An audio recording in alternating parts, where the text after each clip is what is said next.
Hello everyone, সবাই কেমন আছো? আজকে তোমাদের জন্য আমি যে কালেকশনটা নিয়ে এসেছি, সবথেকে আমার কমেন্ট বক্সে এটা সবথেকে কমেন্ট বেশি থাকে যে গাড়িটার জন্য। তোমাদের জন্য আমি এই গাড়িটা নিয়ে এসেছি। তোমরা সবার প্রথম গাড়ির কন্ডিশনটা দেখে নাও। কন্ডিশনটা কিন্তু একদম ফ্রেশ কন্ডিশনে আছে। আবারও বলে দিই, গাড়ির যে 4টে টায়ারে কিন্তু একদম ব্র্যান্ড নিউ টায়ার লাগানো হয়েছে, ঠিক আছে।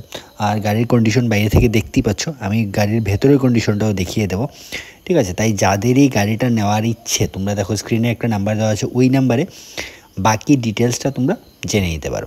আর এই ভিডিওতে আমি ডিটেলসে গাড়ির ভেতরটা আর কোন ইয়ারে সব কিছু আমি ডিটেলস কথা বলবো। তাই যারাই এখন পর্যন্ত ভিডিওটা দেখছো, সবার কাছে অনুরোধ থাকবে ভিডিওটা একটু শেষ পর্যন্ত দেখবে, ঠিক আছে।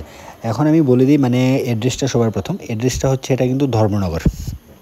যারাই গাড়িটা নিতে চাইছো, যাদেরই ভালো লাগছে, তোমরা কিন্তু গাড়িটা ধর্মনগর থেকে নিতে হবে। আর বাকি ডিটেলস জানার জন্য আবারও বলবো, স্ক্রিনে যে নাম্বারটা দেওয়া আছে ওই নাম্বারে যোগাযোগ করতে পারো। আর গাড়িটা কিন্তু 2018 মডেল, ঠিক আছে, 2018 মডেল। আর গাড়িটা কিন্তু ফার্স্ট ওনার গাড়ি।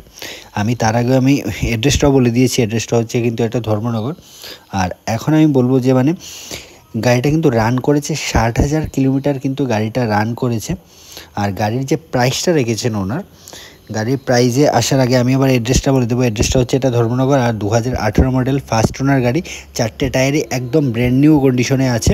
আর 60,000 কিলোমিটার কিন্তু গাড়িটা রান করেছে। আর গাড়ির প্রাইসটা ওনার রেখেছেন মাত্র 3,20,000 টাকা, কিন্তু গাড়িটার প্রাইস রাখা হয়েছে। আর বাকি বিস্তারিত জানার জন্য স্ক্রিনে যে নাম্বারটা দেওয়া আছে ওই নাম্বারে যোগাযোগ করতে পারো।